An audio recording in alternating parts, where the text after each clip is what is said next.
Welcome to, this is episode 25. Wow. Quarter of a century. Yeah. Wow. Impressive. Oh, where's Woohoo? Wow, where's... Thank you. Thank you.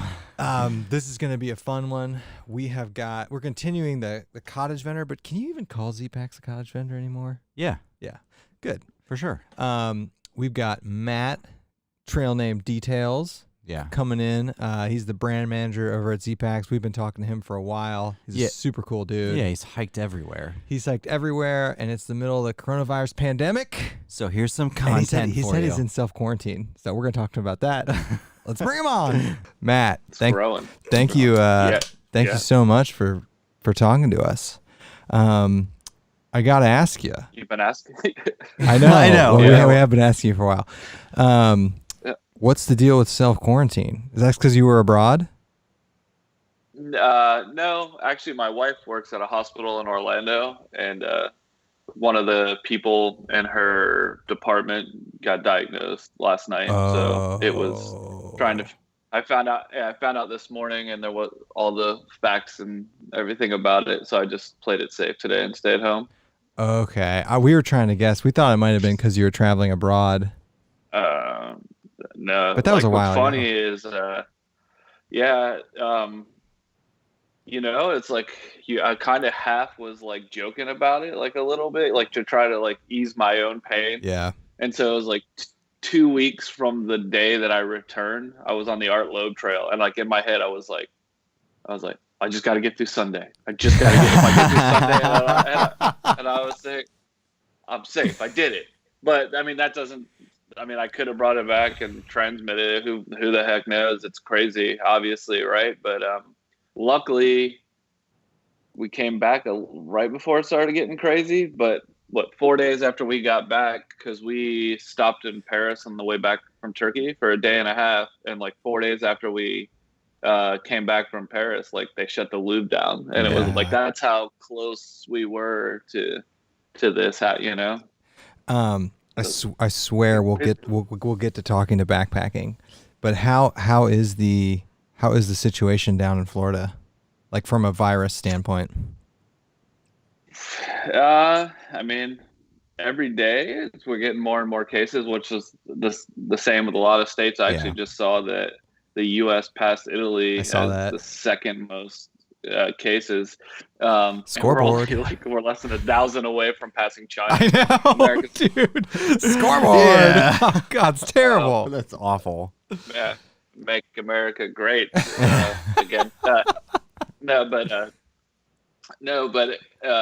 I mean, but it's going up. South Florida's really bad. Like Tampa's pretty decent. Orlando, where my wife works in the hospital, is getting more and more cases. There's a couple, I think 3 counties that are on lockdown. Ours is not. Our governor, he literally said the other day, almost, I'm paraphrasing, but it's basically almost exactly what he said. He goes, I don't even understand how you can shut down a state. Like that literally was like his quote. Well, you can, because we're in it. Oh yeah, dude, we are in. Sorry, keep going. Yeah, but our people actually observing it. But anyway, so that's what he said. And our county, the county that I live in, is like they literally were just like they disappeared. Like when it started, like nobody was giving any updates. Like they were like, it was like nothing had happened. So we're reassured. We're in the opposite. We're in complete lockdown. The entire state of Ohio, we got nothing. We literally we're under shelter in place. Our people you actually just coughed. Yeah, you just coughed there. Sorry. I'm all by myself right now. But are people actually following the orders in Ohio? So, yeah, for the most part. Yeah. I mean, so like the weather in Ohio blows, and today it was 70 degrees and sunny, and it's like that's the first nice day of the year, and people were outside all over today. I mean, but they were keeping their distance. They were keeping their distance. So our rules are no gatherings with more than 10 people. I don't know. All restaurants are closed. I mean, barbershops are closed. I mean, everything's closed. Yeah. And what do we have any other weird rules? I mean, our governor was one of the first ones to be like, all right, you guys are inside. So Andy and I, like our work, luckily we can both work from home. So, and our wives. So we've been work from home. This is our second full week of work from home. And we're like work from home for the foreseeable future. It's like June now. Yeah. Nobody knows. Yeah. It is crazy, dude. Crazy. We're like living in a movie. Yeah, our restaurants are closed too. Like a lot of but we're not in shelter in place, but it every morning the commute to work was getting lighter. Yeah. It's like it really is. We're like playing out like a slow motion zombie apocalypse kind of. Yeah. But without the zombies. Yeah, us too. So far. There's no traffic here. It's so weird. And we're allowed to go outside and take walks. Yeah. And like it's literally the governor's like, you can go out and walk your dog. And you can go take a walk in the park, but keep your distance and no playgrounds, obviously. Yeah, they closed all the playgrounds. So I mean that makes sense, right. Yeah. Which is it's convenient though, like we're people who like to walk. So they didn't take that. And unlike a lot of states around us, I don't know what Florida's like, but a lot of states around us have shut down all their state parks, and the governor made a point of keeping. Granted, Ohio's got like only a couple, but Ohio's keeping the state parks open, so like we can still backpack. Just have to maintain our social distance. State parks closed. Oh, they did. Parks are closed. Oh, they said they are closed. Oh yeah. And so not most of, a decent amount of the Florida Trail goes through state parks or national parks. So what's funny is. So they closed down all the beaches, which the spring breakers ignored. Yeah, I saw that. So they did start forcibly enforcing that, but so the northern terminus of the Florida Trail ends at Fort Pickens State Park, and it's on the tip of Pensacola Beach. So the park is closed, and if you were going to sneak into the park, you have to do it on the beach. So it's like double illegal to like try to finish a Florida Trail through hike right now. Wow. Oh, I forgot. I'm still Bluetooth to this thing. Sorry. All right, let's talk about backpacking. Let's talk about something fun. So we start these by and I'm interested for this, a very basic question. Because you've been doing a lot of backpacking, but how did you actually get into backpacking? So, I mean, I grew up in Florida. I was born in Connecticut, but I grew up in Florida. I spent actually a fair amount of time in the woods, like building forts and just exploring and, doing stuff like that. I would visit my family in Connecticut in the summers. I would do a lot of exploring in the woods up there, but when it comes to actual like hiking, right, like as like a thing to do, like I'm going to go on a hike. So what was it, 13 years ago, a little over 13 years ago, well, I was on my honeymoon, or 12 years ago, but my wife will kill me either way. Who knows? It's been a long time. So we were on our honeymoon. We were in this little town in Canada called Perth, Canada, right? And so quaint little town, and we saw a sign for this trail called the Rideau Trail. And I was like, what is this? And we had like time to spare. So we're like, let's walk down it for 45 minutes, turn around, walk back. And I was like 15 minutes in, I was like, placing international charges, calling my buddy in Florida. I was like, when I get back, we are going hiking. This is what I want to do. I want to be out here on a trail and just walking. And like at that point, I had not slept in a tent since I was like 12. So we're talking, what was that, like 15, 16 years or something like that. Like it wasn't even on my radar. So I got back and started doing sections of the Florida Trail. Because I mean, if you live in Florida, you're basically almost everyone's within an hour of the Florida Trail. Yeah. So it was convenient. And then I did my first trip on the AT. I started, at the falls, climbing up the falls, and I did that, and that was it, man. Every chance I get since then, I've just been at it. Did your wife get the bug on the honeymoon? No, no, not really. We've been on a. Hold up, my dog is trying to play with a big ass bone on the tile. Here. No, so yeah, not really. I took her on a trip in the Smokies, like her first like overnight trip. Yeah. And we went southbound from Newfound Gap, which is like the middle. Yeah. And I just wrecked her. I broke her. Like she cried every day except the first day. How to not get your wife into backpacking. Yeah. And then so there's this video I post every year on Facebook when it comes up as my memory of her taking probably 2 minutes to go about 50 yards, the last 50 yards to like before the car, and her knees are just broken and she can barely walk. You know, and I'm encouraging, you know, I'm like, you can do it, you're almost there. But honestly, she didn't walk normal for like 3 months. Oh, it's funny. she wrecked her knees, dude, so bad. But that being said, so then in 2015, I did the Tour de Mont Blanc with Joe and our buddy Steve.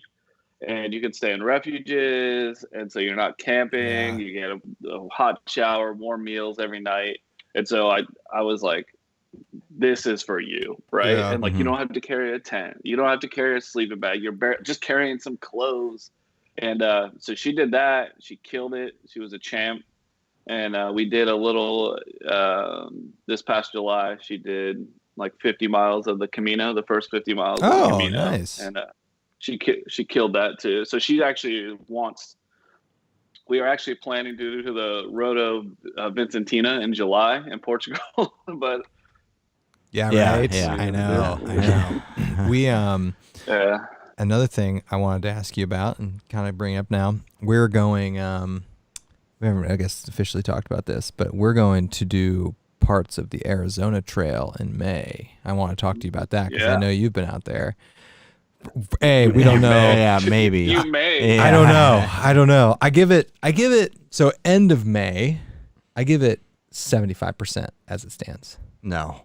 You don't think it's that high? No. I guess 75% chance of cancellation. I don't know. Yeah. I mean, 75%. We just gotta survive the airport, and then we're there's nobody out there. But I know you've done parts of the Arizona Trail. Any pointers? Any tips? I mean, I'll be fair. I did like 3 days in December, but Darwin took Plug It In Hikes and I to what he said was probably the most variety in a span that short. And so we were down by Tucson, and it was pretty interesting, man. I've never hiked in a desert like that. Yeah. And so the weather, it was December, but the high during the day was probably 70.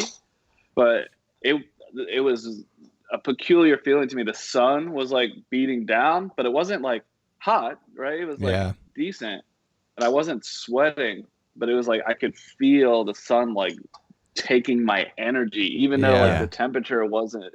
It was I'm from Florida. I mean, I've hiked in the same temperatures, but it's humid and you're sweating but it was just a whole nother thing. You're a lot of exposure, and the exposure hit me in a way that I've never been hit before. But the landscapes are beautiful. Oh man. And just like walking past like the saguaro, like cacti and all that. It was like I'd never been anywhere like that. So it was awesome. Yeah, I was excited to go there. I don't know. We have our backup plan is to still backpack, but we drive somewhere. So that's like the contingency scenario. So another thing I want to talk to you about is how did you get in with Zpacks? Yeah. Like how'd that all happen? There's definitely dogs. Dude, but no, I'd say so. There's always that thing where you can fortunate. Sometimes you're in the right place at the right time. Right. But I have a flip side to that belief. Is like you have to put yourself in the right place too. Mm-hmm. Like you're usually not somewhere on accident. But so in this case, it was me and one of my first buddies I started backpacking with. we were figuring out this idea of getting lighter and how to be lighter. And so he like one day sends me a link. He's like, "Hey, there's this material called Cuban fiber," and he's like, "This company makes some stuff. This company makes some stuff. This company you can buy some of the fabric," because at the time Zpacks was still selling the fabric. I mean, we did until a couple years ago. So I look and I'm looking at the website and I scour it and I know, he was in upstate New York or whatever. And I was like, all right, whatever. And so I could forget about it. And then I was gonna do that trip on the Appalachian Trail, my first trip up there, and I was inviting all my friends down here. I was like, come on, you got to do it. Yeah. It's so awesome. And then I was gonna put together like a PowerPoint type presentation on why they should try to like approach it in a lightweight. So I went back to the Zpacks website. Wait, you built a PowerPoint for your pre-trip planning? Well, there's a reason why my name's detailed. So anyway, so I was going through that, and I wanted to use some of the pictures from Joe's site because he had some funny pictures that would go along. And so I went back and I noticed he moved to the next town south of me, and at the time it was just him and his wife. They had just gone full time. Like they just got off the CDT in November, and this was probably like April or May, right? And so they'd only a couple months been full time, just moved to Palm Bay. So I was like, hey, can I just come over and like take you out to lunch while they'll pick your brain? And at the end, they asked me if I wanted a job, and I was like, doing what? Really? And they're like, sewing. Yeah, they're like sewing, and I was like, I don't know how to sew. And he's like, we'll teach you. And I had. So this was 2010, right? 2010, and I had basically like a year and a half before that been laid off, or not laid off. The company I worked for went out of business because I was doing like architectural design for a company, whatever, for a construction type thing. And so the housing bubble burst and like whatever. So I was kind of just like in between trying to figure it out. I was like, whatever, dude, I'll sew. And then, we started growing. And then I went from sewing to like managing people, and then like growing. And then, so like I said, I was the third person, like the first outside hire. And now we're like at 130, like some people, and like we've moved shop after shop after shop. So it's just been a hell of a ride. Wow. But it was literally, I reached out. I was like, hey, can I talk to you and ask you some questions? Let's go out to lunch. And then like they randomly offered me a job, which was weird to me. And it was a job interview and you didn't know it. How many years did you sew for? How many years did I sew? How did I sew regularly? Probably 3 years. I was like sewing in some capacity. Like it went from like, obviously helping make everything. Then we slowly got people. And then when we could break into divisions, I was leading the backpack division. And then, so when Joe went to do the Te Aurora, then that's when they put me in charge while they through hiked the Te Aurora. And ever since then. So how are you handling these 130 employees during times like this? What's going on with that? I mean, it's super tough. I mean, obviously right now, industry across the board, unless you're food service or medical supplies or food food service or medical supplies, everybody's just taking super big hits, and we're no different. So it's just a matter of like trying to keep everything flowing as much as we can. I've been having marketing meetings, which is like my job, right? But I've been having marketing meetings like all day, every day for, the last week and a half or so, just trying to figure out how to do it while still being respectful of the environment, right? It's weird to be like, hey, today 3.3 million people applied for unemployment this week. Give me money. Give me money. Like, hey, so that dynamic is very difficult. So try to be tasteful, but we're talking about producing like content that's helpful. Like really, it's about supporting the community the best we can right now, because I'm a hiker too. Like I want to, just like you guys, you want to go on that hike in May, right? And it's just like the unknown of it. And if you needed a piece of gear right now, would you buy that piece of gear without knowing? It's like, so it's a tough time, for in general. I mean, I really, I'm of the opinion that, you know, the more companies, especially in the ultralight space that we have, the more innovation you're going to get. Right. And that in turn helps the whole community as a whole, right? And so it's like, I hope that, you know, everybody can make it to the other side of this and stay viable. You know, it's like, I don't want to say any companies' names, but it was like, I saw like one company in another country had to like at least temporarily lay off everybody until situation gets better. Company here sent everybody home. Another company is like you talking about they're going to do their best, just like us, you know, and they're trying to, you know, create social distancing. It's like, but it's like, you know, it's tough, man. I think for everybody. I mean, when you see big companies failing and needing huge bailouts, imagine our community, the companies that serve it. Like, it's tough, man. Yeah.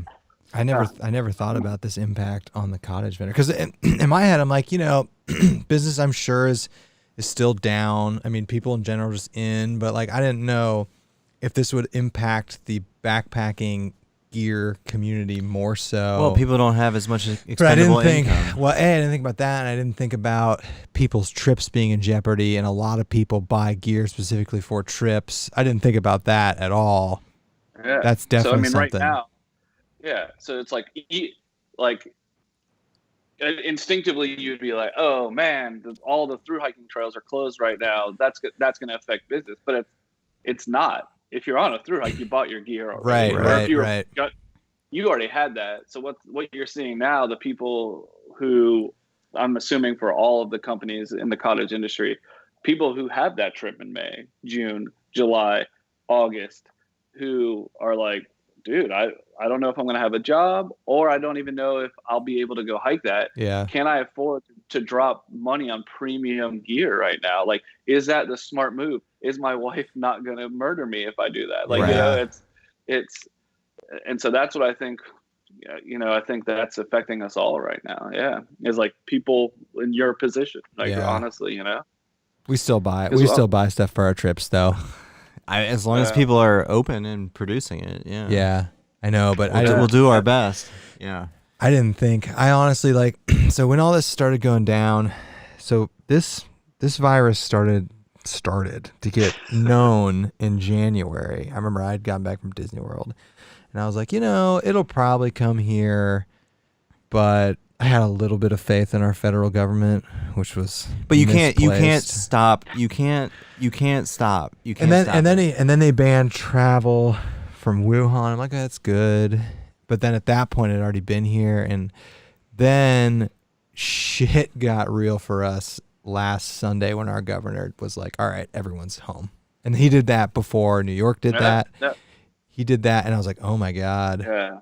And I didn't think, I mean, I don't know, man. It's a movie. It's crazy. Yeah, I mean, and we've been saying this to other people too, in all the conversations we have, is like when the dust settles from this and things start to get better, There'll like be pent up demand. Yeah, like make sure you remember like all these small businesses out there that support whatever hobbies you have, and there's going to be pent up demand for sure. Yeah. When this springs loose, I don't know when that is, but people are going to still do those backpacking trips for sure. Yeah. It might be later in the year, but I think there's definitely going to be, and that might be something that'd be interesting for companies like Zpacks. Like, can you handle like a mass influx of orders when this does come out, you know?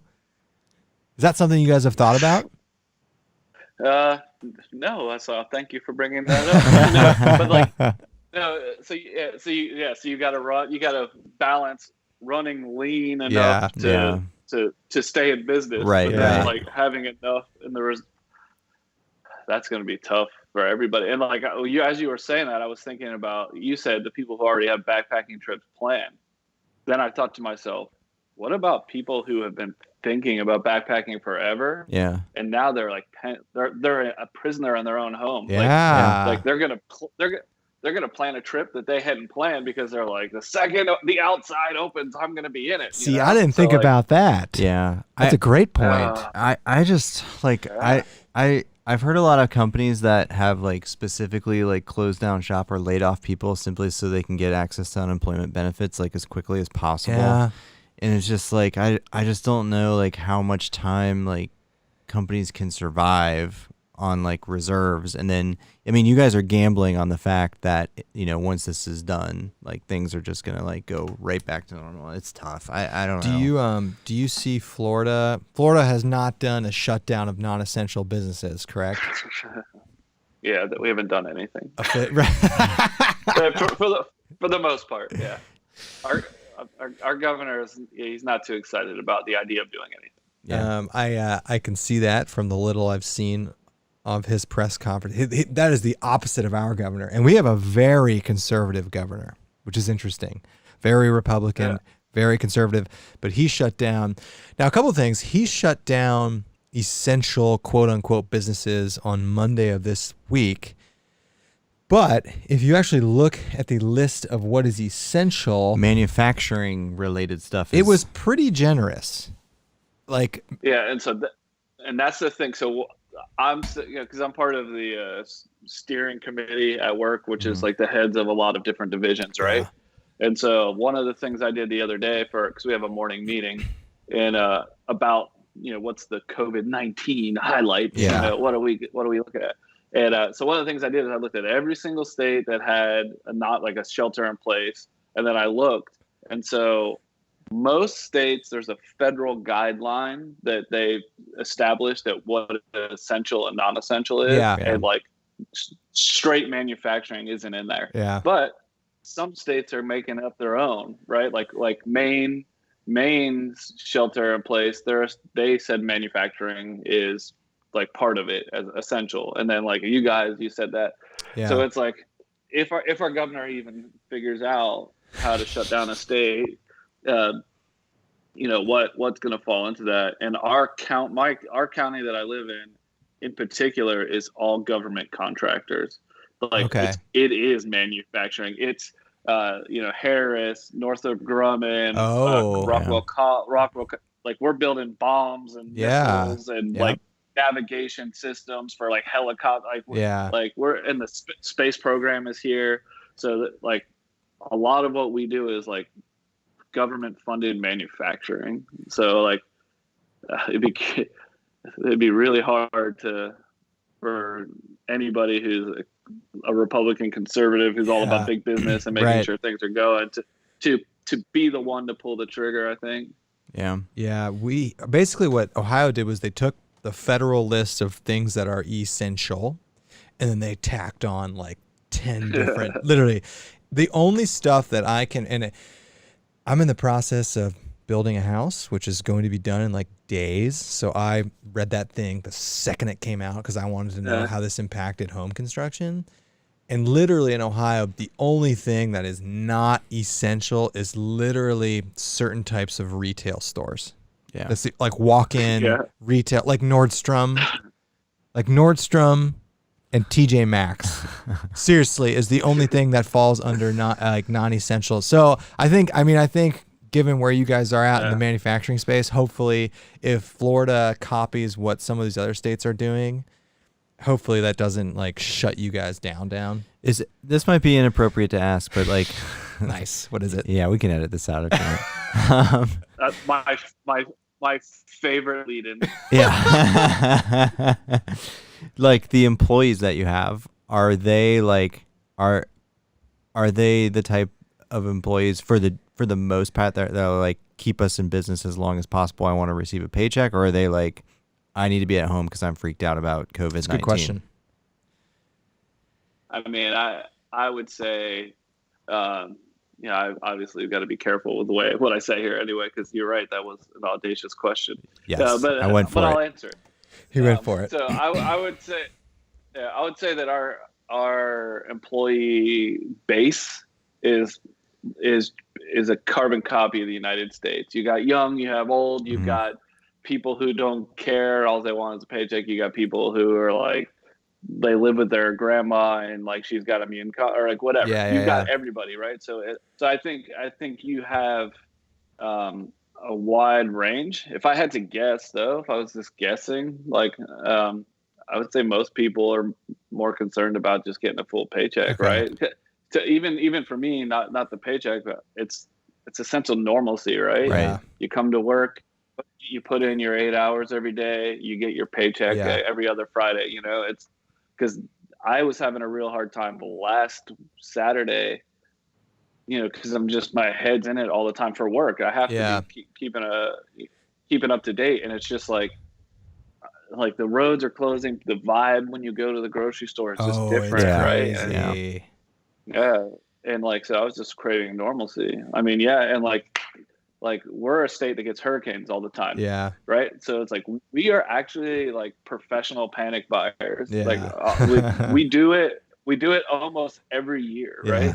But it's like, okay, we push each other out of the way, we get what we need, we stock up to have enough for a week or 2 weeks. Then we know within like a day or two we're gonna get hit by a hurricane, or maybe get hit by a hurricane. The power goes out, we know how to live without power. Yeah. And then whatever, a week, 2 weeks later, everything's normal. And like this panic, the vibe on the street is like unlike anything I've ever felt. It's weird. Well, people are getting ready to stab each other over toilet paper. No, and I appreciate you answering that too, because people need to understand what these businesses are, what you guys are going through, and how you have to deal with this type of thing. So, it's crazy. All right. Another thing I want to talk to you about, and we had Chris, who owns Light AF, in here like a month ago, and we talked to him about this, and this is something I really like talking to manufacturers about. What is to you, what is like some of the biggest, or is going to be some of the biggest innovations in the ultralight space going forward? Like, what do you see? Like, what do you see as being? I know we're getting off coronavirus here for a second. But I think there's no better person to talk to than someone like you. Like, what do you see as the next biggest thing, or like, what do you think, or like anything Zpacks is doing, or like anything like that? Okay, it's a good question. So I would say, from my perspective, for a long time there wasn't much, in my opinion, like fundamental innovation that happened in backpacking for a long time, right? And then you got the late the late 80s, 90s, you got like the Ray Jardines, like make your own stuff, kind of use. So that now we went from these big external frame backpacks to people experimenting with like lightweight gear, frameless packs. And then that led into Glenn Van Pesky in the very beginning of Gossamer gear, early 2000s. And like he kind of like took that and like that spirit or approach, in my opinion, and kind of like turned that into like a business that served the community, right? And then I think even then, though, it was still nylon stuff. Even the beginning of Zpacks was still nylon stuff. And then I think really there was a big change when you started getting like Dyneema composite fabric. And then some people would argue, the X-Pack, was another addition. The Robic was another addition to that, where you started to get durable, lightweight fabrics. And it wasn't even necessarily the designs that were being innovative. It was the weights you were able to achieve. Mm-hmm. So it was kind of like a material revolution, right? Even our Arc Blast backpack, I don't want to like sell it short. It's got like 2 patents on it, but essentially, it is an external frame pack. That's not new. We took a little different twist on how we got there, and like using different materials to make it light, right? So I think right now we're looking at, people are looking for alternative materials always. Like we are too. We'd be stupid not to, right? But I don't think you're gonna see. Anything you see will be so microscopic in terms of like weight savings there, which you still need to explore, right? But I don't know, like how many different ways can you make a tent? Like, people have been making tents for years. Like, there's how many different ways can you carry something on your back? We're constantly going. Actually, I'll share it here first. SBO exclusive. So we're working on a pack basically a totally different, replicating what happens when you wear the arc blast, Yeah. but getting there in a different way that will like substantially save weight. Okay. So there's my wife over there. She can't see her, but she's pretty. Hey, shout out to Mrs. Favero. Favero? Shout out. Favero. Favero. Yeah.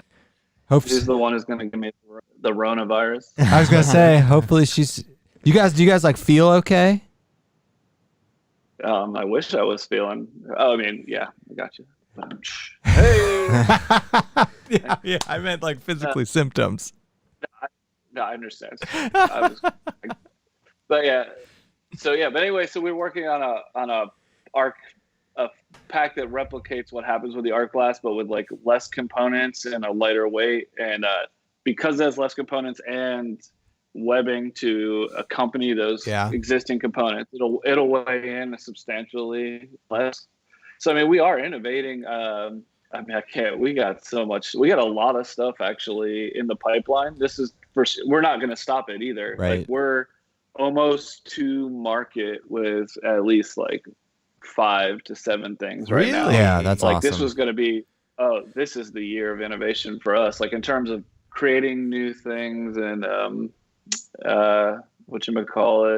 just creating new things and kind of pushing our limits. Yeah. Some of the stuff is our take on stuff. Some of it is actually like, oh, that's not a product that exists, and we really have a lot of stuff going on. No, I definitely, that's yeah, my favorite part actually. That's a bombshell dropping 5 to 7 things in the pipeline. But like as far as like innovation goes, yeah, exactly. We need damn it, we don't have a bombshell sound clip on here. I think you would definitely agree with me that as far as like pure innovation in like the cottage industry, like Zpacks is probably one of the leaders that's been around, like one of the central leaders that's been around for a while. No, I was just gonna say it seems to be like somebody comes out with an idea and then like other people kind of like latch onto that idea and then come out with their own versions of that. I don't know. I see that a lot. Yeah. What is Yeah, I mean, I'm not going to disagree with you a lot, but I mean, like I said, at the same time, we didn't invent a backpack, right? So right. a lot of stuff, but I would say probably the thing that we did that I would say that we really did first, we were the first company to really go all in on Cuban fiber, which became that like we were the first company to be like, this is what we're going to use. Like, and if you go back, it's still there on the Backpacking Light forums. And you read what these old timers were saying about Cuban fiber. Yeah. It'll never last. It's not good. Nobody will ever. And it's like, and it's just, jokes how on many them. got to complete a through hike. Yeah. What is Can you talk us through like the product creation life cycle? Like how long does it take? Yeah, how much testing do you do? Testing. I mean, you don't have to give away your brand secrets, but like, what is that? Because Andy and I are super into gear, and we think gear in general is very cool, and I'm very into like the genesis of how does it work. So is there an idea come up, and then like what happens next? So traditionally, this is the best way to start. Traditionally, Joe developed everything from the very beginning. That's how it always worked, and it's usually. The way the company started was scratching his own itches, right? Like he's like, I want this. It either doesn't exist or everything that exists sucks. So I'm going to make my own. Yeah. Right. That's usually how it started. But so we just came out with that free duo tent. It took 3 years. Joe messed around with that thing for 3 years. And what's funny is every single version that I saw, I was like, I hate it. I don't like it. This is just, if the duplex wasn't as good, and so he just kept toiling and toiling and toiling, and then like what was it, in like December or January or something like that, he shows up at the shop with the latest version and he sets it up, and I was like, boom! Like I was like, I'm excited about this. Like you finally, like there you go. Like I've always hated this, and now all of a sudden you just threw down something that I can like fully get behind and I believe in, and it was like awesome. But it took 3 years, right? Yeah. And so it's like, but sometimes it takes, and I'm not even kidding, this was especially like 4 to 5 years ago, like we would get an idea and like by the end of the day it would be on the website. Like we would literally get the idea, like for something small, not like huge. We get an idea, we'd literally cut it out, make 3 or 4 versions of it. Joe would throw it down on the sidewalk outside of the shop, take a picture with his phone, and put it up on his like, yeah. So it's like sometimes it was 3 years, sometimes it was like 3 hours. Like it's been that way. But now, let's be fair. So now Joe develops and works on whatever he wants, and then we have a team, the CEO, myself, and we actually have a lady who's our product development coordinator. And basically what we do is like, we're like, okay, we want something like this. And then these are the feature sets. Oh. We'll talk through what materials we want. And then we'll prototype out a soft Tyvek. And so the process, it's not super duper fast, but I mean, it moves pretty quick if we're all on top of it. But multiple people can bring up the idea. So like Joe, there's going to be a new unique piece of rain gear that we're going to be coming out with. You heard it here first. We need that. Oh, we're getting so many exclusives. So there's a kind of unique piece of rain gear that we're going to be coming out with soon. I mean, it's basically ready. Joe's doing final approval on it now. But it was like he's like, I want this. Is it a big hat? He left Is it like this big? No. The umbrella for your hat? It's not. Dang it. It is not. But there's a part of me who wants to unveil this as part of the Samurai Joe collection. It's a cape. But anyway, so he left it to us, and like, I mean, I'm honestly really, really, it's kind of like, it's unique. And so if I explained it to you, you would think it was silly. But if I showed it to you, like, you'd be like, oh, okay. Yeah. And so like, it was fun to walk through it and get to where it's at. I'm actually really proud of it. So I can't wait to launch that. That's awesome. Yeah. I think it's all, innovation is just so, it's just so awesome, just pushing the boundaries. And you know, cool. maybe it works, maybe it doesn't, I don't know, but like, it's just cool to keep innovating. Who primarily does most of the testing? Depends. Yeah. Like, I'm happy you asked. Like, I remember as you were talking, I remember I didn't say anything about the testing. So it depends what it is. You know, we do have some thru hikers work at the company. So when they're on thru hikes, we'll have them test some stuff. Sometimes it depends how much testing we feel it needs. Sometimes we'll test it like on our trips, you know. And then sometimes, here's a funny little anecdote for you. So we came out with our umbrella, right? And so we found a factory and we worked with them and to develop it and all this stuff, right? And so we have basically the golden sample in our hand, like, this is what we wanted, all right?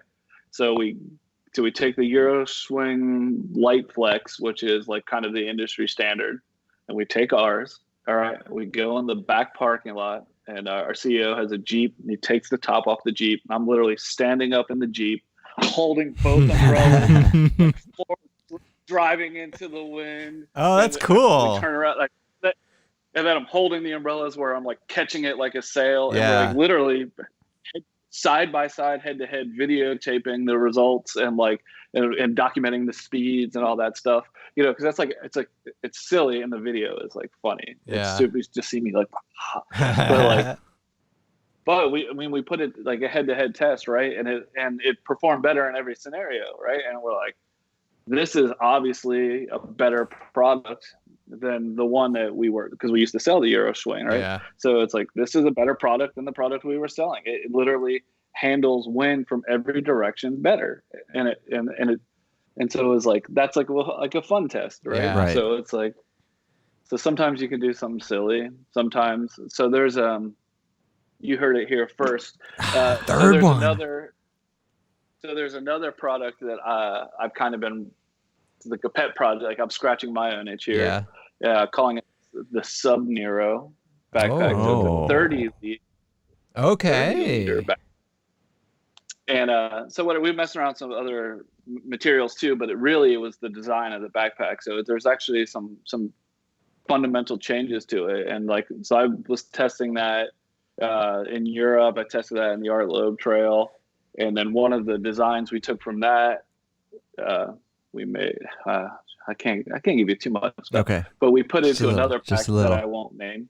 But there's another pack that we were messing with that I won't name. But also we used one of the unique features from the Sub Nero in that, and then that was being tested on the Art Lobe. So it's just fun to go out and actually hike and put real miles and real situations on the gear. That's like my favorite. What's the craziest product that you've tried to create that's just been a failure that never made it to the shelves? Like you went out there and tested it and like, man, this just blows. Or you had to significantly rework it. Yeah. Huh. I don't know if there is one. Everything's been a hit. Or like what? No, I would say that the free duo tent was the one that like it just never hit. It took so long to hit the mark. Yeah. I mean, we got there, but like I feel like everything else has been like we just didn't. It wasn't something we wanted to make anyway, so we didn't make it. Like anything we truly wanted to make that we've messed around with has made it. I think. Yeah. I don't think we've ever had a product that was just like we can't. Yeah. Okay. All right. We got one. Nice. Way back to the garage, we did mess around with trying to do a DC or a Cuban fiber at the time, a Cuban fiber like hammock. Really? So we did try to do that way back in the day. Yes. And so that's the one thing that we messed with and made a couple iterations of that never actually did anything. But you All right, just there was sweat. I Yeah, I was probably just sweating it the whole time. Why? Because first time I got a hammock, I'm like, I wonder if anyone's trying to make a Cuban hammock. Why did it? Why specifically was it so bad? It doesn't breathe. It doesn't breathe at all. And Yeah. it doesn't stretch. Yeah. And it needs to breathe and stretch. Yeah. And two things that Cuban fiber by design does not do. Yeah. Yeah. They don't want it to do that. Yeah. So, Yeah. and I think we still have some hammock tarps, but we kind of shied away from doing that, doing hammock stuff in general, because one, there's great people out there doing it. Like why try to even compete? But it was like that's not us. We're not hammock campers. Right. So it's like our expertise doesn't fall there. Yeah. And it's like, let people know what they're doing, mess with that, and we'll continue focusing on the stuff we know what we're doing. That's smart. Yeah, That's smart. That is smart. What so what is like the bread and butter products for Zpacks as far as sales go right now? Like what is everybody constantly buying? I mean, top 10, the top. I mean, I'll just say top 11, right? Because I've been looking at this incessantly for the last week. Is like all of our tents are like in the top 10, and all of our backpacks are in the top 10, and then you got a rain jacket and a bear bagging kit. Like that's so basically tents and backpacks. Tents more so than the backpacks, but tents, backpacks, and our rain jacket and a bear bagging kit. Those things are killing it. Is there a product that you feel is like underrated and people aren't paying enough attention to that people like that you're like you all sit around and shop like these are really awesome, like I don't understand why these haven't caught on yet? That's a good question. We stumped him. Well, no, you didn't stump me. I just figured I'm trying to figure you stumped my thought process of how I want to go about it. I would say I think the sleeping bags, we've made enough changes to the sleeping bags in the recent history where like they should be more popular than they are, but there's a lot of competition. I understand that. But I mean, honestly, they're head to head up to anybody's. But I'll give you a funny story about how something like that played out. Was the multi-pack. We've had the multi-pack ever since I've been in the garage, right? Yeah, we have one. Yeah, we have one. Yeah. And almost no one bought it. It was such a low seller. Really? Just no one bought it. And then slowly over time, we didn't advertise it. We didn't market it. We didn't do anything. Over time, like this, it just became progressively more popular and progressively more popular. And to the point like where we we were really selling a ton of them. And then when we came out with the FUPA, it kind of cannibalized some of those sales, but now we're still selling both those really well. And funny side story, the FUPA goes all the way back to the garage as well. So you got to think we're talking 2010 or 11. We were joking that we should make a fanny pack, and then we should call it that. And then utility pack. Yeah. Okay. So we were joking about that, but nobody would wear a fanny pack in 2011. Jokes on you. And then all of a sudden, the fanny pack started coming into style, and then we were like, dude, now's the time. Yeah. And so the whole time we're developing this project in house, we're calling it the FUPA, the front utility pack accessory. And I was just waiting for someone to be like, come to your senses and there's no way that you can release this product with this name. You cannot do it. I was just waiting for the day and no one did it. It made it onto the website with that name somehow. And, which I think is nice. It's like paying tribute to a very old idea. That's actually hilarious. Yeah. I think, one of the things about your sleeping bags too is like, I think you're one of the few, if not only, manufacturers of like a zip up bag too, right? Like an ultralight sleeping bag? Like Feathered Friends makes them. There may be a couple. I mean, that's the thing. Like, let's be fair. Like across the industry, there's a ton of great companies making similar products of great quality. So I mean, like, it's hard to be like you're the only one, or like, but you know, then you could always be like, well, this is a little different because we were the first one that I know of, that I saw, that I was aware of. Yeah. Don't forget, I haven't been around forever. That did have like, our classic, which was basically a quilt with a zipper. Right. That wasn't like a real popular thing. Now there's probably a few companies like making something similar. It's just a matter of like cut, materials, and fill. Yeah. At the end of the day, and it's like it's hard to separate. Like that's what's going to get you the weight, right? It doesn't matter. It's like it's the material, it's the cut of the bag, and it's the fill power that you put in it. And as long as your cut doesn't like horribly suck, like whatever company you are, like you're going to make a decent bag if you hit those three, benchmarks. Mm-hmm. We had this is another thing I wanted to ask you. We had Chad, who's part of Underground Quilts, on here a couple weeks ago, and something he talked to us about. Have you guys ever been approached by like big box retailers, like going into stores? Yeah. Is that's my full answer? Yes. Is that something you can talk about, or something that's going to happen, or like, are you guys going to set up a retail store or like anything like that? Retail store? No. Okay. That's definitely, I could say no to that. You never say never. Right. So I'll say, you never say never. But I would follow that up with, I think for a lot of the American-made cottage industries, you just can't put using state-of-the-art materials and American labor. You just can't put margins on things that make traditional big box stores make sense for most things. Yeah. I'm not saying I'm saying most things, because I mean I some companies want more than 50 points. They want like 55%. Really? And it's like most cottage industries don't even have 55% built into their product to start with. Yeah. It's like, but you got to think, if you're an REI, right, whatever, and you're selling a product, or I like to say widget, right? You're selling widget A, right? Widget A is made in China for a company in the United States. They're getting it made for whatever, $50. They turn around, they sell it to REI for $100, and REI turns around and sells it for $200.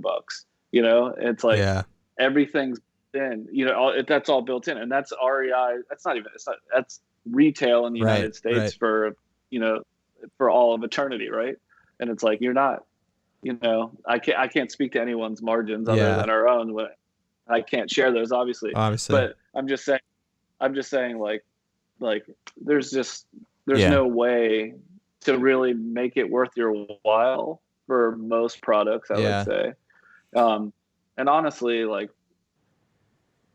I don't know. I can't say Zpacks opinions. I can say my own opinion here. Yeah. It's just like, you know, like when somebody sends you something cool on a text message, are they sending you to an REI site or an Amazon page? Or are they sending you to the company page, Yeah. right?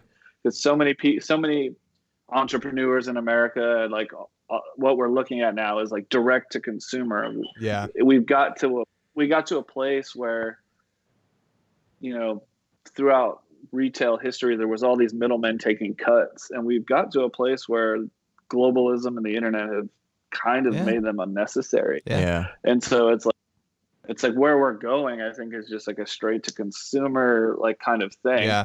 But you know, certain big box stores still have buying power. Yeah. And, you know, it's hard to say like, you know, big box store A can be like, hey, we're guaranteeing you'll sell 5 times more than you sell now. Yeah. You'll just make way less. Right. And you're like, well, that's more money still. You know? Yeah. That's interesting. That's a good point. I didn't think about it that way. You're right, because other people we've talked to have just been more taking from the stance of like, I built my business on being like, you know, small, you know, direct to consumer. But nobody's really talked about the margins. And of course they're going to want like, when you're talking about manufacturing costs and labor and everything like that, you're absolutely right. The margins start thinning out. Yeah.